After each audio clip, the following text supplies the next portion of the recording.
प्रदेश की पूर्व मुख्यमंत्री मायावती यूपी के कई हिस्से करने का वादा अपनी चुनावी सभा में कर रही है। झांसी में मंगलवार को आयोजित जनसभा में उन्होंने कहा, बसपा की सरकार केंद्र में आई तो वो अलग बुंदेलखंड राज्य बनाएगी। सुनिए। आपका जो सबसे बड़ी समस्या क्या है कि बुंदेलखंड जो क्षेत्र है आपका बहुत पिछड़ा हुआ है। आप लोगों की लंबे अरसे से ये मांग रही है कि बुंदेलखंड क्षेत्र को अलग से स्टेट बनाया जाए, अलग से प्रदेश बनाया जाए। जब हमारी केंद्र में सरकार होगी तो इस मामले में जरूर सकारात्मक कदम उठाया जाएगा। आपके बुंदेलखंड को अलग से स्टेट जरूर बनाया जाएगा। साथ ही यहाँ गरीबों, मजदूरों, बेरोजगारों, कर्मचारियों, किसानों, छोटे व्यापारियों एवं अन्य मेहनतकश लोगों के हितों का भी विशेष ध्यान रखा जाएगा।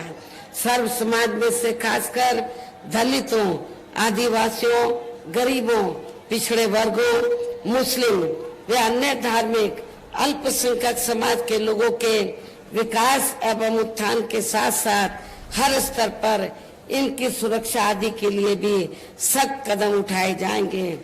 लेकिन आप लोगों को ये मालूम है, जब भी कोई चुनाव आता है, छोटा चुनाव आता है या बड़ा चुनाव आता है, तो तब फिर बीजेपी व आरएसएस के लोग गांव-गांव में जाते हैं, शहरों की बस्तियों में जाते हैं और गरीब लोगों को क्या कहते हैं कि बीजेपी ने, आरएसएस ने तो आपको फ्री में सस्ता राशन दिया है, तो इसका नमक आपको अदा करना है, इसलिए आप लोगों को बीजेपी को वोट देना है।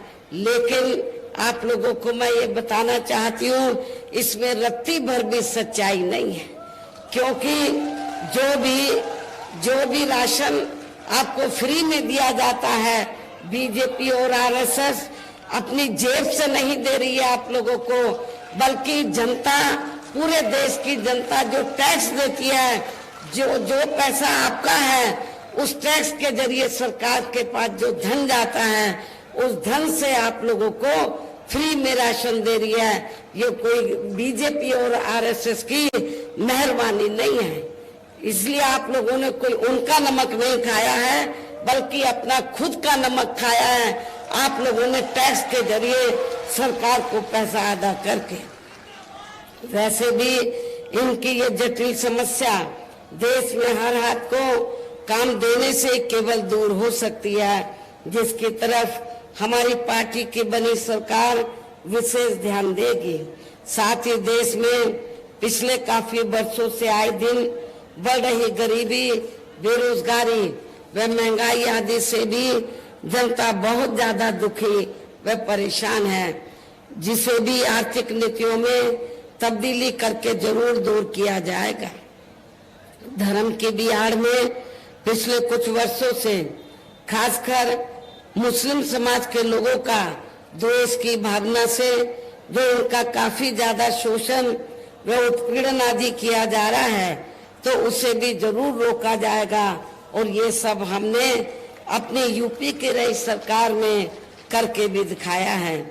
इसके अलावा हमने यूपी में सर्व समाज में से गरीब एवं बेरोजगार लोगों को बेरोजगारी भत्ता आदि न देकर उन्हें बड़ी तादाद में रोटी रोजी के साधन भी उपलब्ध कराए हैं, जो अब ये कार्य भी अधिकांश ठंडे पड़े हैं, जिनको फिर केंद्र में बीएसपी की सरकार बनने पर प्राथमिकता दी जाएगी।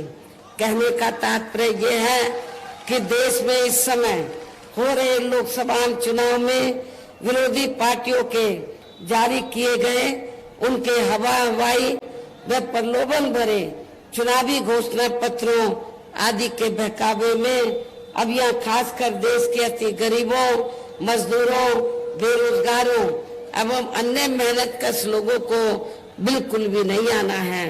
और अब इन्हें ऐसे सभी विरोधी पार्टियों को हर हालत में केंद्र की सत्ता में आने से जरूर रोकना है, जिनकी कथनी व करने में काफी अंतर रहा है तथा जिन्हें ये लोग काफी आजमा भी चुके हैं।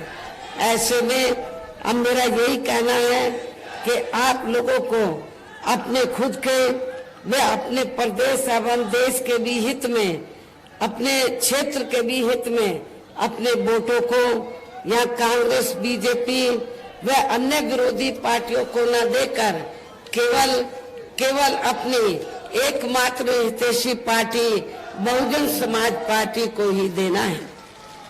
जो ये पार्टी उत्तर प्रदेश की तरह ही केंद्र में भी अपनी पार्टी की सरकार बनने पर फिर पूरे देश में यह अपनी पार्टी की सर्वजन हिताय व सर्वजन